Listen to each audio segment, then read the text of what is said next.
Resumen informativo. Para desalambrar las fronteras.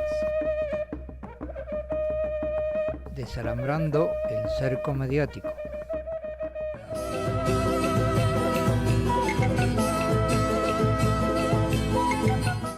Brasil. Fora Bolsonaro. Protesta en más de 400 ciudades por el mal manejo de la pandemia. Avanza la privatización de Electrobras, la mayor energética de América Latina. Colombia. Siguen las protestas pese a la pausa anunciada por el Comité de Paro y Duque insiste con la reforma tributaria. Persiste el terror por el accionar de la policía. Ecuador. Comandante general de la policía reconoce envío de armamento no letal al gobierno de facto de Bolivia. Organizaciones feministas presentaron proyecto de ley para despenalizar el aborto en caso de violación. Perú. Elecciones 2021. Seguidores de Pedro Castillo y Keiko Fujimori en nueva movilización. Nicaragua. Detienen al quinto candidato presidencial opositor y Argentina y México convocan a sus embajadores. La decisión de ambas cancillerías se alinea con la posición de Estados Unidos. Bachelet denunció ante las Naciones Unidas el deterioro de los derechos humanos en Nicaragua. Cuba. La Asamblea General de las Naciones Unidas condenó el bloqueo a Cuba. Resumen de noticias del Comité de Solidaridad Latinoamericana en Mendoza. Brasil. Fora Bolsonaro. Protesta en más de 400 ciudades por el mal manejo de la pandemia. Centenares de brasileños se movilizaron para exigir la renuncia de Bolsonaro, quien ha priorizado la realización de la Copa América en medio de una tragedia humanitaria de más de 500.000 muertos por COVID-19.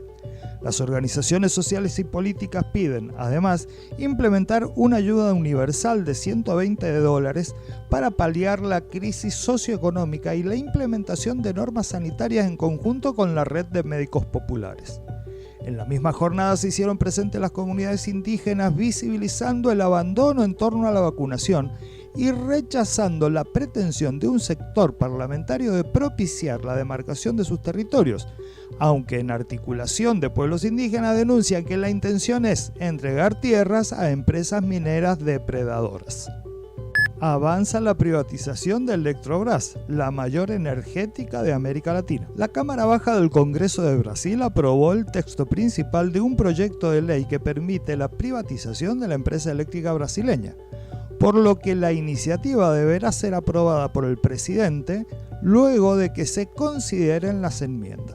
Los opositores al proyecto, representantes de partidos de izquierda en su mayoría, advierten amenazas a la soberanía nacional, debido a que la empresa abastece casi el tercio del suministro eléctrico del país, además de posibles aumentos en las tarifas del servicio. Colombia. Siguen las protestas pese a la pausa anunciada por el Comité de Paro y Duque insiste con la reforma tributaria. Colombia todavía se encuentra lejos de un cese total del descontento que se ve reflejado en la continuidad de las protestas en las calles. Si bien el Comité de Paro suspendió temporalmente las movilizaciones que venían realizando cada miércoles, las mismas siguen presentándose en Medellín y Bogotá, registrándose varios heridos luego de la intervención represiva de las fuerzas de seguridad. Según el presidente de la CUT, la movilización no para debido a que las causas que la generaron siguen vigentes. El dirigente también recalcó que mantienen su capacidad de diálogo y que le piden al gobierno de Duque reconozca y firme el pliego de emergencia acordado en la mesa de concertación.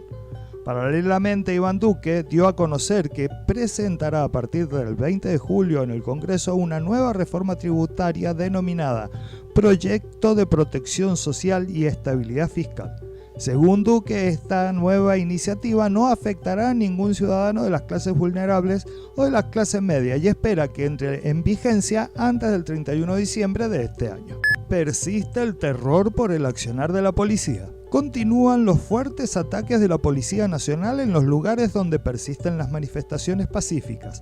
Durante esta semana, un joven fue impactado de bala en la cabeza en medio de una arremetida con armas de fuego accionadas por policías de civil en Cali. Se temen más acciones con armas de fuego y gases por parte de la ESMAD, pues persisten los patrullajes constantes. Situaciones similares se han registrado en Bogotá y Medellín, donde se han registrado heridos luego de las manifestaciones.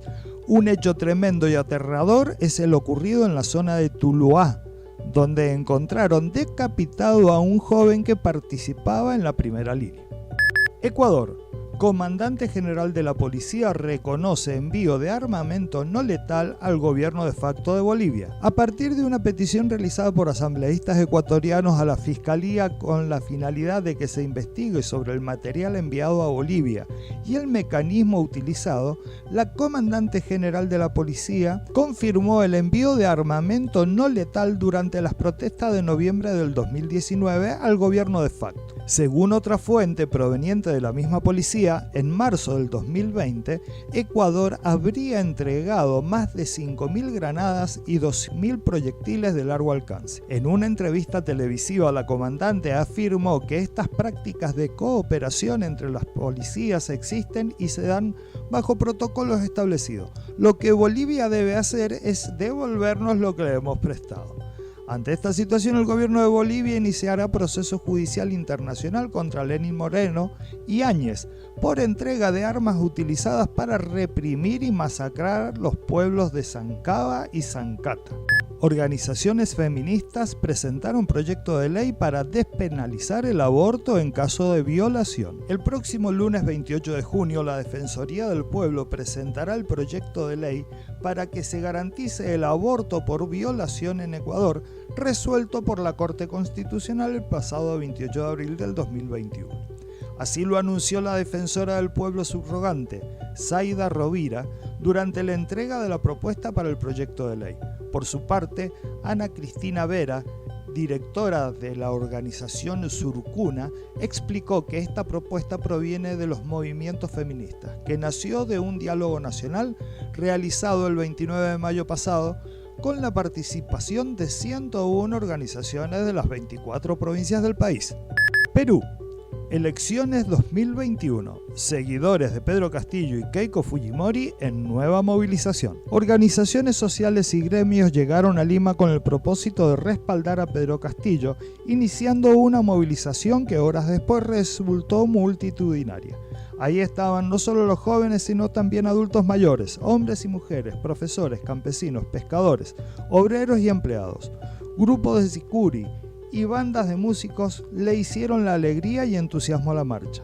Por su parte, el abogado Eric Villanueva precisó que un solo objetivo los ha traído a Lima, que es que respete el voto ciudadano y popular.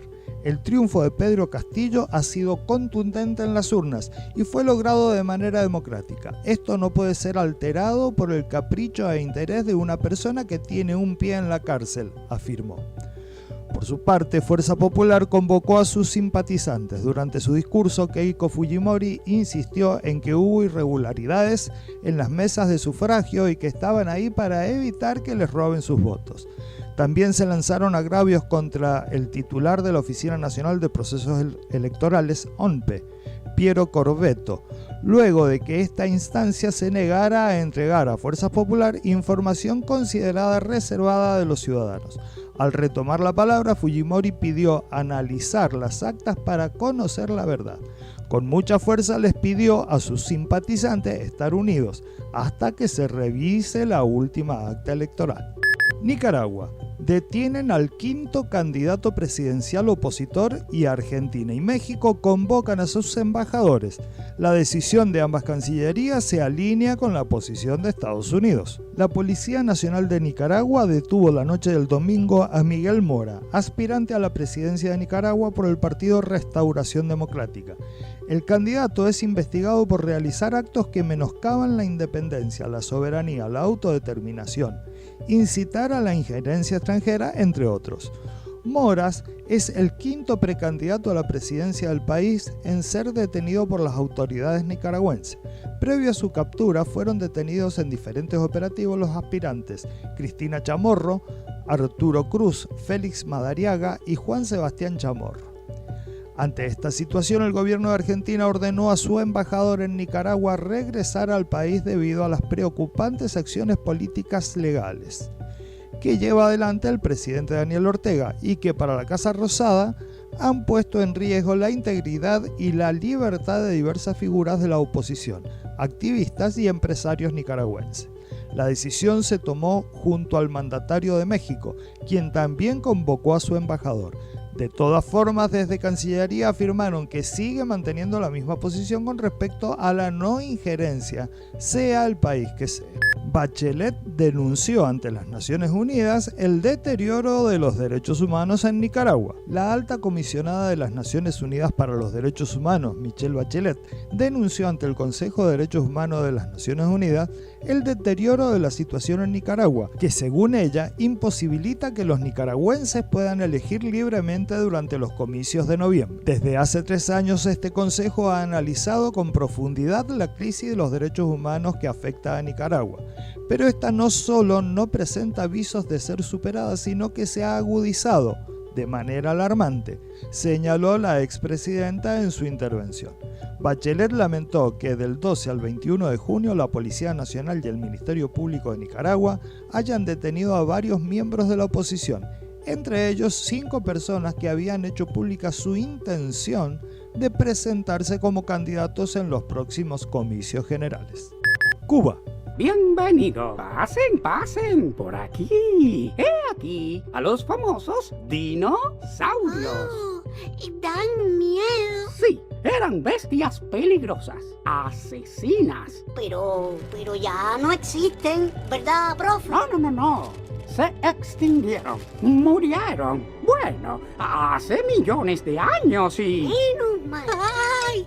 ¡Ese se movió! ¿Eh? ¿Cuál? Aquel, míralo, está vivo. Ah, sí, increíblemente. Ese monstruo viejo es San, el Sansaurio. El viejo Sansaurio, el que inventó el bloqueo a Cuba hace ya más de 50 años. Pero, profe, dijeron que iba a desaparecer. Iba, pero Sansaurio y su bloqueo siguen haciendo daño.